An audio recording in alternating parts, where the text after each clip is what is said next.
pegando o meu acampamento, desmontando o meu acampamento e partindo novamente.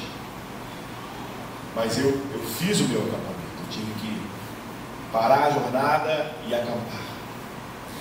O mais importante é que o texto que lemos é um texto que trata de um momento histórico na vida do povo de Israel, quando o povo de Israel ele é liberto de 430 anos de escravidão no Egito, e ele sai dali sendo liderado por Moisés e atravessa o deserto para herdar a terra prometida. Nós sabemos desse trajeto, e sabemos que esse trajeto poderia muito bem ter sido trilhado por um período de tempo muito menor do que os 40 anos que o povo trilhou. Mas o povo trilhou 40 anos porque o Senhor tinha um propósito naquele tempo de 40 anos. Aquela geração foi trocada, ensinamentos foram fundamentados, cultura foi mudada naquele povo, e muitas coisas foram estabelecidas nessa troca de geração. E às vezes nós não compreendemos muito bem quando o Senhor nos faz caminhar, quando o Senhor nos faz parar. O texto que lemos é um pequeno trecho do livro do Êxodo, dessa saída do Egito para a terra prometida, para Canaã, aonde o povo percebe a voz de Deus, o mandado de Deus de desmontar acampamento e partir, e depois de chegar em um outro lugar, mesmo não tendo água, e montar acampamento. A percepção é do mandado de Deus. O que precisamos de entender é que Deus governa a vida, e essa percepção vai trazer para nós paz, segurança de caminharmos com Jesus, porque eu vou entender que de fato a minha vida está nas mãos de Jesus. Hoje, esse Deus aqui no Antigo Testamento, conhecido pelo Senhor por Eu Sou, se revelou para nós de forma maravilhosa, quando o mistério de Deus que estava oculto nos séculos passados se descortina, se abre para mim e para você, quando o Espírito de Deus nos faz entender quem é Jesus Cristo como Deus. O discurso de Pedro em Pentecostes tem uma importância linda sobre isso. O apóstolo Paulo fala muito sobre a importância da deidade de Jesus e a importância também do Espírito de Deus, enviado tanto pelo Pai quanto pelo Filho, porque os dois são um. Os três se tornam um, são eternamente um.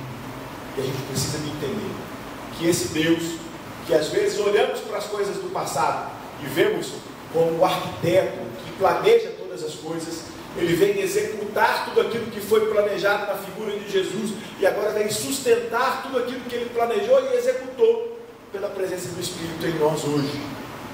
Esse Espírito que mantém a vida da gente, que direciona a gente, que não deixa com que caminhemos sozinhos, porque a promessa dele é que estaria conosco todos os dias até a consumação dos séculos. Então, se estamos em uma jornada, eu preciso chamar a sua atenção, não estamos na jornada sozinhos.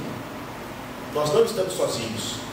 Nós estamos com a companhia de Deus nessa jornada, na pessoa do Espírito dele. E assim trilharemos.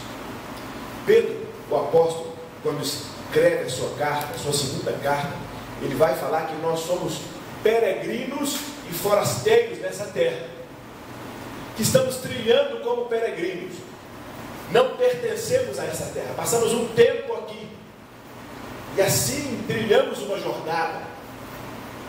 Essa jornada, ela serve para formar em nós aquilo que Deus tem como propósito para as nossas vidas. De maneira muito especial, Cada um, claro, com suas particularidades, mas de forma geral, nós temos um propósito de sermos a imagem de Deus. É esse o propósito, de ser estampado em nós, em nosso caráter, na nossa vida, no nosso aprendizado, a imagem de Jesus, como era desde o princípio, como fora na criação, homem e mulher, macho e fêmea criados, a imagem e semelhança do Criador. E infelizmente isso foi distorcido pela desobediência humana. E hoje nós temos a oportunidade de retornarmos a essa imagem, com a pessoa de Cristo nos ajudando, caminhando essa jornada com a gente. Só que essa jornada, ela não pode ser de um andar contínuo, sem parar, incessante, alienado, como a sociedade impõe para a gente, como a sociedade coloca para nós de forma absurdamente imposta, que busquemos tudo a qualquer tempo, em qualquer hora, independente do preço, colocando para a gente insatisfações, tirando de nós oportunidades de contentamento, querendo colocar em nós como se aquilo que temos não é suficiente, precisamos ter mais, não valorizamos o que somos e o que o outro é, muitas vezes valorizando muito mais os bens, móveis e imóveis, do que o que é, o que somos, enquanto seres humanos. Oportunidade temos então, aqui, de na jornada, como o povo de Israel parou no deserto, inúmeras vezes, dezenas de vezes, por inúmeros motivos, sempre de acordo com o mandato do Senhor. Ora, aquela nuvem que ficava em cima daquele tabernáculo parava, e ali então o povo acampava. Ora, aquela nuvem se levantava e começava a caminhar, e o povo recolhia acampamento e seguia aquela nuvem. Se estivesse de noite, aquela coluna de fogo parava, e o povo parava e acampava. Se estivesse de noite, se aquela coluna levantasse do tabernáculo, à noite o povo tinha que recolher acampamento e botar o pé na estrada. E o desafio nosso é de perceber quais são os instrumentos que Deus hoje comunica: a hora de parar e a hora de levantar acampamento e continuar caminhando. Eu queria hoje pensar com vocês algumas paradas que são essenciais para a vida, para essa jornada. E a primeira delas é essa parada que fiz, é a parada por descanso. Eu queria perguntar para você, será que nós temos descansado de forma eficaz? Marcos, quando foi escrever sobre a vida de Jesus, lá no capítulo 6, verso 11, relata um momento onde Jesus e os discípulos estavam cansados. Não sei se vocês vão lembrar desse texto, onde tinha uma multidão muito grande, eles passaram um tempo muito grande atendendo aquela multidão, e Jesus pega os discípulos e vai para um lugar isolado, com um único objetivo: descansar. Deus, o Criador de todas as coisas, depois de um tempo árduo de trabalho, criando tudo, um ser incansável, que o Filho diz que o meu Pai trabalha até hoje, ele parou o sétimo dia, santificou o sétimo dia, para ensinar para nós, suas criaturas, que necessário é parar para descansar. E eu pergunto, aqui, a gente tem parado para descansar? Eu pergunto assim, aqui, você tem tirado férias? Você tem conseguido tirar algum tempo de qualidade com a sua família para descansar? Eu estou falando para descansar. Estou perguntando se você descansa de forma eficaz, ou se você está com uma vida com tanto trabalho, com tanto suor, como se estivesse correndo atrás do vento e não conseguindo ver o resultado dessa correria. Eu preciso hoje chamar a atenção dos meus irmãos e das minhas irmãs. É necessário, é essencial parar para descanso. O ensinamento de Jesus, o ensinamento do Criador, não é só que a gente pare quando a gente acha que a gente está cansado. O ensinamento do Criador é que pelo menos em 7 dias a gente tire um tempo para descansar. Esse tempo na cristandade é chamado de domingo. Só que a gente sabe muito bem que nós não descansamos no domingo. É só olhar a corrida do nosso domingo. A gente sabe que a gente não consegue descansar no domingo. Se a gente não está conseguindo descansar no domingo, eu preciso hoje te desafiar a descansar.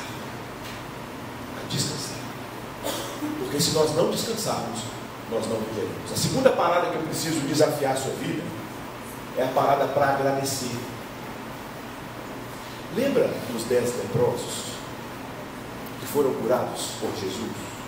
Só um voltou para agradecer. E Jesus diz que aquele que voltou para agradecer foi salvo. Essa fala de Jesus. Todos foram abençoados e curados da lepra. Mas aquele que voltou para agradecer, Jesus diz que ele foi salvo. Eu preciso entender que gratidão é essencial à vida. E eu preciso parar para agradecer. Você fala, pastor, tem que parar sim. Tem que parar porque na correria não me dá tempo de perceber as bênçãos que Deus tem dado. A gente canta aquele hino, né? Quantas bênçãos, diz quantas são. E aí você vai ficar surpreso de tantas bênçãos que são.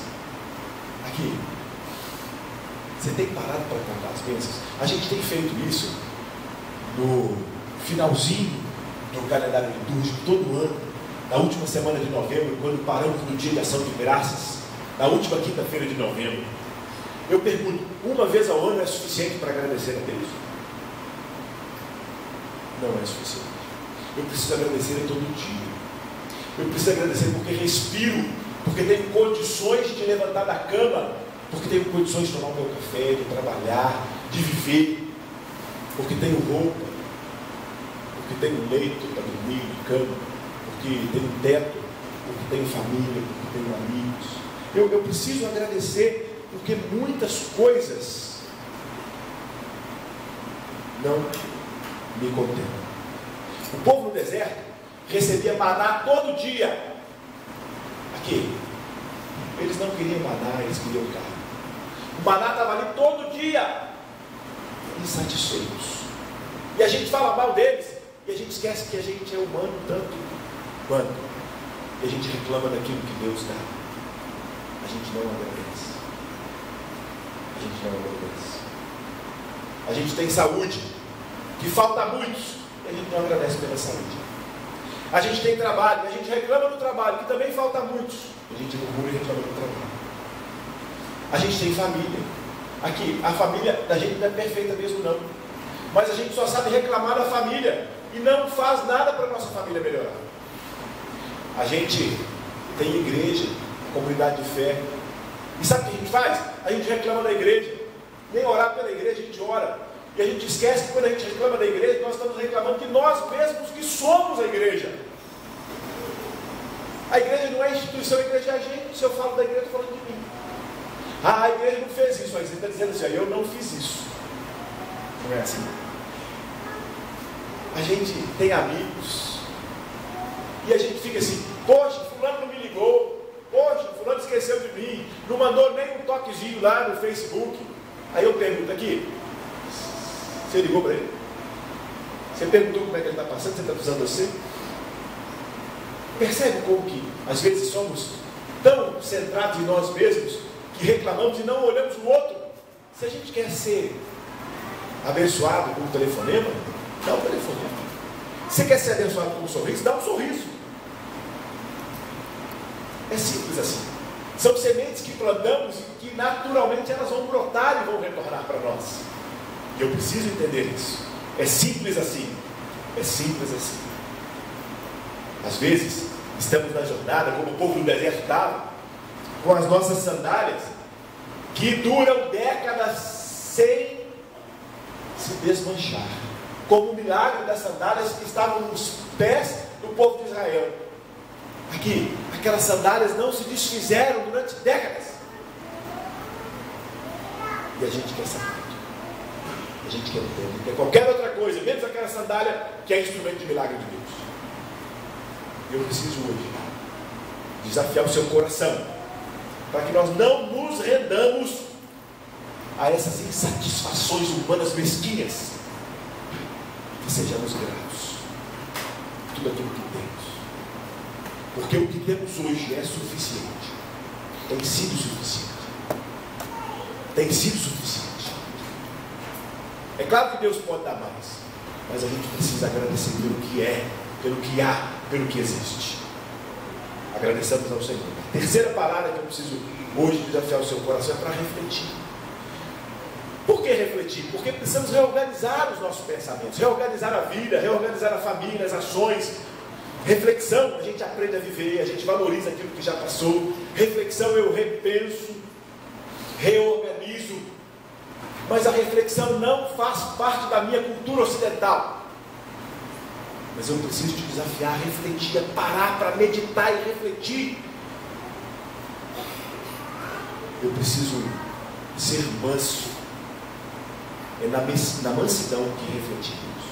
E Jesus disse lá no Sermão do Monte que os mansos vão herdar a terra. E para mim os mansos vão herdar porque os mansos conseguem refletir antes de agir.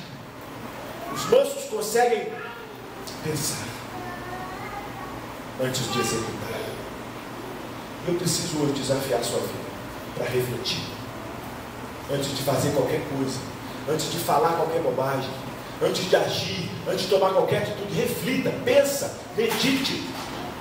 O ensinamento do Senhor é para que nós reflitamos e meditemos na palavra dele de dia e de noite, na beira do caminho, assentado, andando, caminhando. Mas você está falando para parar, pastor, para parar. Porque só a reflexão no meio da correria da vida não é suficiente para gerar em nós o fundamento necessário para construirmos a vida e a caminhada da vida. Quarta parada que eu gostaria de sugerir para a gente é para abastecimento. Lembra daquela parábola das 10 virgens? Vocês lembram dela? Que 5 não foram recarregar as lâmpadas, foram dormir. As outras foram buscar o azeite. E estavam com as lâmpadas cheias quando o noivo chegou. Aquela parábola traz um ensinamento lindo de como é importante na caminhada da vida o abastecimento e o reabastecimento cotidianamente. Como precisamos parar para abastecermos. Lembra que Paulo escreve que nós não devemos nos embriagar com o vinho, mas devemos nos encher do Espírito? E ele fala assim, aqui, o jeito de nos enchermos do Espírito é falando entre nós com salmos, com hinos, com cânticos espirituais, louvando a Deus. Paulo está nos chamando ali para uma vida devocional de qualidade. E o abastecimento é isso. O abastecimento é o momento onde reunimos hoje, domingo, para o culto ao Senhor, para receber uma palavra, para dar ao Senhor o que é devido. O abastecimento é quando você tira um tempo de devocional com qualidade, é quando você tira um tempo para ler as Escrituras em casa, é quando a gente para e tem lá um devocionário bom, que ajuda a gente na reflexão, na meditação. Nós precisamos abastecer o nosso óleo, precisamos caminhar, porque se nós não pararmos para abastecer, o combustível vai parar e eu não vou continuar a caminhar. Eu preciso abastecer. E a última sugestão é para que a gente pare também para fazer os reparos devidos e dar manutenção na vida. Sabe por quê? Porque essa caminhada, ela é árdua, ela não é fácil. A lida é difícil.